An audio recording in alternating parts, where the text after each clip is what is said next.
Bismillahirrahmanirrahim. Assalamualaikum warahmatullahi wabarakatuh. Alhamdulillah wassalatu wassalamu ala Rasulillah. La haula wala quwwata illa billah.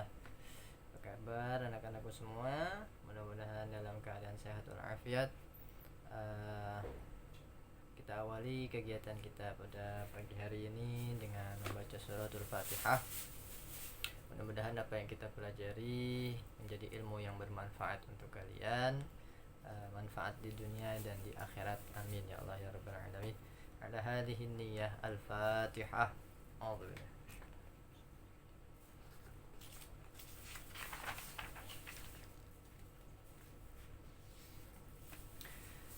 Ya, kita ketemu lagi dalam materi kita yang saat ini adalah tentang fikih.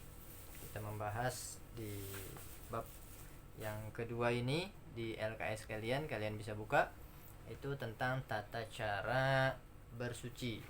Ya, setelah kemarin kita sudah membahas tentang alat bersuci, ya, kemudian membahas tentang air, ya.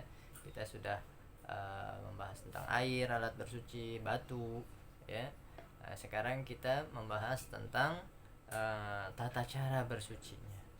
Ya, kita juga kemarin sudah membahas tentang najis, hadas, ya. Najis ada berapa?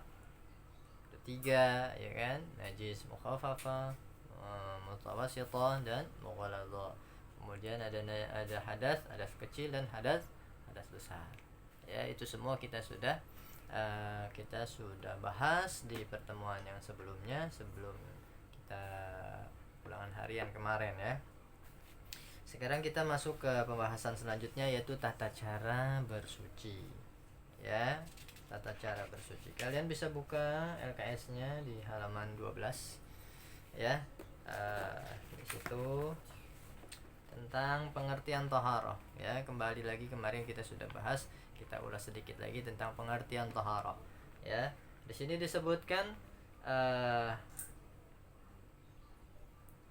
pengertian daripada toharoh, ya, atau bersuci adalah salah satu cara untuk membersihkan atau mensucikan diri, ya, dari hadas dan najis. Ya, bukan hanya diri tapi pakaian dan tempat, ya, dari najis maupun dari hadas, ya, hadas besar ataupun hadas kecil, ya. Nah, di salah satu di antara keistimewaan daripada umat Islam adalah kesuciannya atau kebersihannya, ya, sehingga Allah Subhanahu wa taala di dalam Al-Qur'an itu berfirman, innallaha yuhibbut tawwabina wa yuhibbul mutatahhirin. Ya, Allah sangat cinta, senang kepada orang-orang yang bertaubat dan kepada orang-orang yang bersuci, ya. Makanya di dalam doa setelah kita berwudu, ya, itu di dalam doanya disebutkan Allahumma ja'alni minat tawwabina waj'alni minal mutatahhirin, ya, waj'alni min ibadikas salihin. Ya, seperti itu. Maka keistimewaan dari umat Islam adalah kebersihan dan kesuciannya. Maka dari itu kita selaku umat Islam, yuk sama-sama kita amalkan tentang kebersihan itu, bukan hanya dalam beribadah tetapi juga dalam keseharian kita, dalam sehari-hari, ya. Mandi, ya, jangan nggak mandi, ya, entar kagak mandi lagi. Mau belajar pagi-pagi qiraati nggak mandi ntar, ya. Jangan mandi, sikat gigi, ya, biar bersih, bersuci, ya, baik dalam ibadah maupun di dalam kehidupan kita sehari-hari. Kemudian di dalam Al-Quran juga Allah Subhanahu wa ta'ala berfirman di dalam surat Al-Mudaththir ayat 4, wasiyabaka fatahhir, ya, wasiyabaka fatahhir, dan bersihkanlah pakaianmu, ya, pakaianmu dibersihkan. Ya, seperti itu, ya. Jadi kalau menurut bahasa, tohara itu adalah suci, ya. Dan menurut istilah toharoh itu, sedangkan menurut istilah, ya, toharoh itu adalah menyucikan dan membersihkan badan, pakaian dan tempat serta benda-benda lain dari najis dan hadas, ya dengan alat-alat tertentu yang telah ditetapkan oleh agama Islam, sehingga apabila seorang mengerjakan ibadah maka ibadah tersebut menjadi sah, ya, itu taharah. Ya, di dalam hadis riwayat Muslim, ya, dari Abu Sa'id Al-Khudri, Nabi SAW bersabda, at-tahuru satrul iman, ya, kebersihan adalah bagian daripada iman. Kemudian di dalam riwayat An-Nasa'i disebutkan, la yuqbalullahu salatan bighairi tahur, ya, Allah tidak menerima salat, ya, tanpa bersuci. Enggak wudu dulu langsung salat, ya, Allah enggak terima, ya, bersuci dulu, wudu dulu. Nah, seperti itu. Kemudian kita lihat di selanjutnya sifat-sifat tentang kesucian, ya. Bersuci dapat dibedakan menjadi dua. Yang pertama yaitu suci lahiriah dan bersuci batiniah. Apa itu bersuci lahiriah? Ya, bersuci secara lahiriah atau hissiyah, yaitu membersihkan badan, ya, tempat tinggal dan lingkungan dari segala kotoran atau najis. Rumah, ya, kemudian lingkungan kita, ya, semuanya harus dibersihkan dari kotoran maupun najis, ya. Bersuci lahiriah, ya, kegiatan bersuci dari najis dan bersuci dari hadas, ya, meliputi daripada bersuci dari najis, yaitu menghilangkan dan membersihkan segala bentuk kotoran yang melekat pada badan, ya. Ya, cara membersihkannya disesuaikan dengan bentuk atau jenis kotoran yang akan dihilangkan, ya, seperti bisa dibasuh, ya, sampai hilang rasa, bau dan warnanya, ya, itu hissiyah. Atau yang kedua bersuci dari hadas, ya. Bersuci dari hadas adalah menghilangkan atau membersihkan hadas dengan cara wudu, tayamum atau mandi, ya.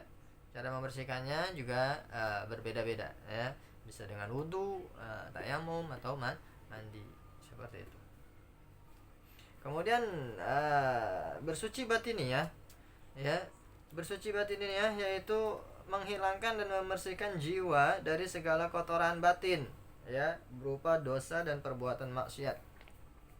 Kalau tadi, ya, bersuci secara lahiriah, ya, secara zohir, ya, yang nampak, ya, rumah kita kalau kotor kita bersihin, kamar kita kalau kotor kita rapiin, ya, halaman rumah kita, lingkungan kita, ya, di sekitar kita kalau ada yang kotor kita rapiin. Nah, itu namanya bersuci lahiriah.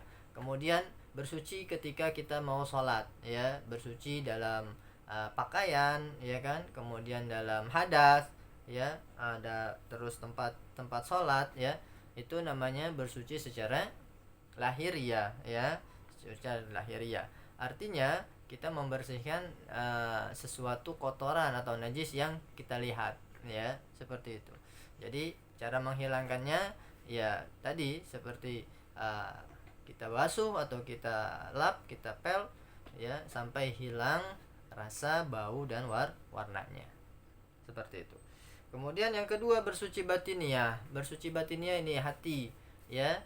Bersuci batiniah kita hilangkan kotoran-kotoran hati, penyakit-penyakit hati, ya. Kita dekatkan diri kepada Allah Subhanahu wa taala, ya. Hilangkan sifat dengki, syirik, marah, hasud, dendam, ngomongin orang, benci, mencaci maki orang. Nih, hilangin semua nih dari hati kita, ya. Jangan ada sedikit pun, ya, dari penyakit-penyakit hati tersebut, kemaksiatan tersebut yang ada di dalam hati kita. Dari ujub, sum'ah, sombong nggak boleh ada di dalam hati kita, ya.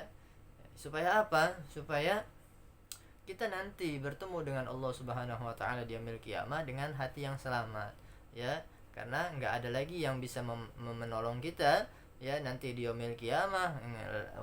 Lamal bukan harta, bukan anak, ya, bukan keturunan, tetapi illa man atallahu biqalbin salim, ya, adalah orang-orang yang bertemu dengan Allah dengan hati yang selamat, ya, hati yang selamat, akhlak, ya, dengan akhlak, Ya, hati kita tuh jangan sampai ada rasa sombong, apalagi ya, sum'ah, iri, dengki, hasud, ya nggak boleh.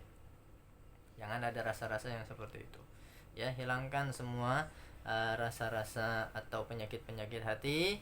Ya, jangan sampai ada di dalam hati kita. Benci, caci maki, jangan. Ya, nggak boleh. Ya, nggak boleh. Karena itu bukan manhajnya Nabi kita Muhammad SAW. Itu bukan caranya Nabi kita Muhammad SAW. Ya, pernah Nabi mengajarkan kita untuk mencaci maki? Nggak pernah. Pernah Nabi ngajarin kita untuk balas dendam? Nggak pernah. Ya, karena manhajnya Nabi kita Muhammad SAW adalah hati yang bersih dengan akhlak, ya, dengan adab, budi pekerti, sopan santun, ya. Walaupun orang tersebut menyakiti kita, kita jangan balas dengan menyakiti orang tersebut. Ya, kalau kita nyakitin lagi orang tersebut, sama aja. Apa bedanya kita dengan orang tersebut? Orang tersebut ada orang yang melukai kita, ada orang yang nyakitin kita. Kalau kita balikin nyakitin dia, ya apa bedanya kita dengan orang tersebut? Ya, ada kisah Nabi Muhammad SAW ketika pamannya Nabi dibunuh, Sayyidina Hamzah bin Abdul Muthalib, oleh budak yang bernama Wahsy, ya, ditombak itu pamannya Nabi Muhammad SAW dari jauh. Kemudian terkena tombak tersebut, pamannya Nabi terkapar, jatuh. Akhirnya ya disuruh oleh Hindun, ya, Hindun anaknya Abu Sufyan. Kemudian jatuh pamannya Nabi Muhammad SAW, ya, dimutilasi, dikeluarkan organnya, sampai dimakan hatinya oleh si Hindun. Saking bencinya Hindun tersebut kepada Sayyidina Hamzah bin Abdul Muthalib. Ya, kabar berita tersebut sangat menyakiti hati Nabi kita Muhammad SAW. Ya, sampai sakit hati Nabi Muhammad SAW. Tapi ketika suatu saat si Wahsy ini, pembunuhnya pamannya Nabi Muhammad SAW ini, masuk Islam, ya, pengen masuk Islam, bertobat kepada Allah Subhanahu wa taala, Nabi hilangkan kebencian tersebut. Ya, Nabi hilangkan kebencian tersebut dan menerima keislaman si Wahsy. Tetapi Nabi berpesan, jangan sampai saya melihat wajahnya si Wahsy lagi. Ya, artinya perbuatannya yang dilakukan oleh orang tersebut yang dibenci oleh Nabi, tapi enggak benci sama orang. Ya, seperti itu, masih menerima akhlak. Ya, terus kemudian dikisahkan lagi bahwasanya Sayyidina Husain bin Ali bin Abi Thalib, ya, cucunya Nabi Muhammad SAW, ketika ia dipenggal, ya, di peristiwa Karbala, ya, di situ disaksikan oleh anaknya yang bernama Muhammad Al-Baqir As-Sajjad, mendapat julukan As-Sajjad, ahli sujud, ya. Kemudian dibunuh oleh orang Sayyidina Husain, ya, dibunuh. Ya, saat itu Sayyidina Sayyidina Muhammad Al-Baqir, ya, melihat kondisi ayahnya yang dibunuh, dipenggal lehernya sampai terlepas pala dari badannya, ya, dilihat tersebut, pembantaian tersebut, dan dilihat pembunuhnya, ya. Kemudian selang beberapa tahun, ya, berlalu, kemudian pembunuhnya ini menyamar di kalangan lingkungannya Sayyidina Muhammad Al-Baqir, ya, di kalangan Sayyidina Muhammad Al-Baqir, dan nginep di rumahnya Sayyidina Muhammad Al-Baqir. Ya, Imam Muhammad Al-Baqir menerima tamu dengan baik, ya, karena diajarkan akhlak oleh Rasulullah SAW, diajarkan akhlak oleh ayahnya, diajarkan akhlak oleh kakeknya, ya, oleh buyutnya. Kemudian diterima selama 3 hari di rumahnya, dijamu, ya, dikasih fasilitas yang memang harusnya diberikan oleh tamu. Kemudian pas 3 hari, ya, si tamu ini yang pembunuh ayahnya tersebut pamit. Setelah mau pamit, itu di untanya dikasih makanan, dipenuhin tuh tas-tasnya yang ada di untanya tersebut untuk perjalanan dia. Diberikan semuanya yang keperluan dalam perjalanan. sampai akhirnya orang tersebut naik di atas untanya dan diam sejenak. Kok baik banget ini, dia kenal nggak nih sama saya? Akhirnya dia bertanya sebelum dia berangkat, wahai Imam Muhammad Al-Bagir, apakah kamu nggak kenal saya? Apakah kamu nggak tahu saya? Kata Imam Muhammad Al-Bagir diam sejenak. Kemudian dia menjawab, dari sejak awal kamu kemari, dari sejak awal kamu bertamu ke sini, aku sudah kenal siapa engkau. Terus apa yang kamu lakukan kalau kamu kenal kepada saya malah dijamu, bukannya malah disakitin atau dibalas dendam, malah dijamu. Kata Imam Muhammad Al-Bagir, ya itu kalian.